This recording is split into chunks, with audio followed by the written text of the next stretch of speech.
Hi, I'm Marla, I'm Terrell. and as we're walking around the marina, we're talking about the dog days of summer and just how they stretch on. We are out to enjoy the sunshine, enjoy the people, enjoy the smells, the sounds. Like the scenery is just fantastic here. So when everything is going really well, it's so easy to feel optimistic, to feel bright and positive, and to expect more for ourselves. But what do we do when that isn't quite so? When when life really can kick you in the butt, even in the brightness of the sun.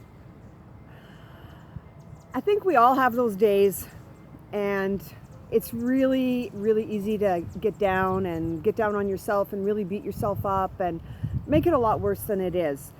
It's so easy when you're up and you're positive and the sun's shining and life seems great and everything's falling into place and everything's just moving along and everything is just wonderful. You feel, wow, life is great, I'm so happy. But then one little thing happens and it's almost it's a challenge to just face that, but not let it destroy your happiness, not let it destroy your day, not take that as, oh my God, this is a bad day, this is terrible, my week is shot, my life is ruined, this is horrible, and just see it as like, oh wow, this is a little setback. Yeah, this is like a bad 20 minutes, this is a bad day. What do I do? And I'm always reminded of the Rumi poem, The Guest House. Rumi's also one of my favorites.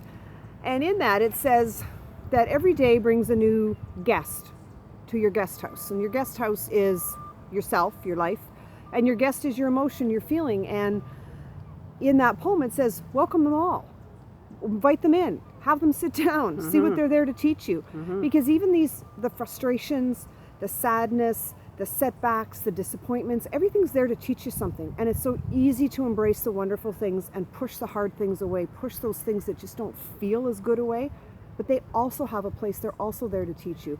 And it is so, so hard to invite those in and really look at them.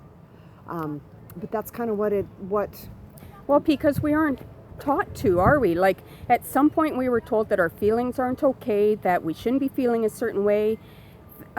We've had them shunned, we've had them disapproved of, we've had them ignored. And so what do we do with the feelings? We just keep shoving them down and not welcoming them. We play hostage to them. It is really, really easy to, try to ignore the hard feelings or try to, put a smile on it and just say, well, I'm going to face life with a smile and this is how I'm going to do things and I'm not going to let this get me down. When in reality, maybe what you need is to just really sit down and look at it and see what's it there to teach me. Is there a lesson here for me? And if that means you're going to cry, you're going to cry. If that means just sit and write in a journal, then that's what you do. But the idea is to really become not so afraid of those or so, willing to push them out of the way and say, oh, they don't matter, because it's not really going to go anywhere. It's always going to be there and it's going to come back in one form or another. Yes, exactly. So for me, when I read that Rumi poem and I really actually spent some time trying to understand it, it was enlightening to think, oh, wow, I'm putting a lesser value on these emotions that I don't feel are as important as the positive ones. And I'm not seeing that they have a place in my life, and I'm not seeing that there's there to teach me something, and I'm not in any way honoring or valuing them. And when I was able to start looking at some of them, there really were things there that it was there to teach me, and things that I could do better in ways that I could do better. And I would just say to everyone that is struggling with something like that today, maybe take a few minutes and do it, and don't be afraid to reach out to a friend if you have to and say, hey, here's how I feel. Well, yes, because those feelings are of you, but they aren't you.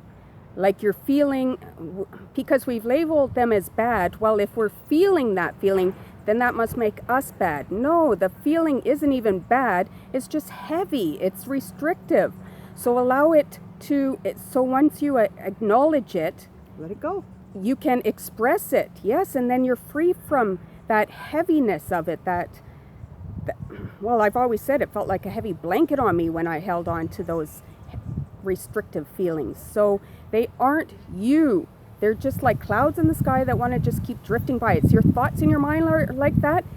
There's so many thoughts in your minds. They're just clouds in the sky. Just let them drift on by. Don't attach your sense of self to them. Same with your emotions. Don't attach your sense of self to them. just feel them, acknowledge them, then yes, let them go. Let them go. Yeah, I would totally agree with that. You're not your thoughts, you're not your feelings, they're just that. You can think a new thought and you can acknowledge that sad feeling and you can work through it and you can feel a happy feeling and you can take care of yourself while you do feel sad. So it comes back to self-care. When you are feeling sad, what do you need to make you feel a little better? When you're feeling lonely, there are so many things you can do. So acknowledge the feeling and actually learn what the feeling is. What is this that I feel? Yes.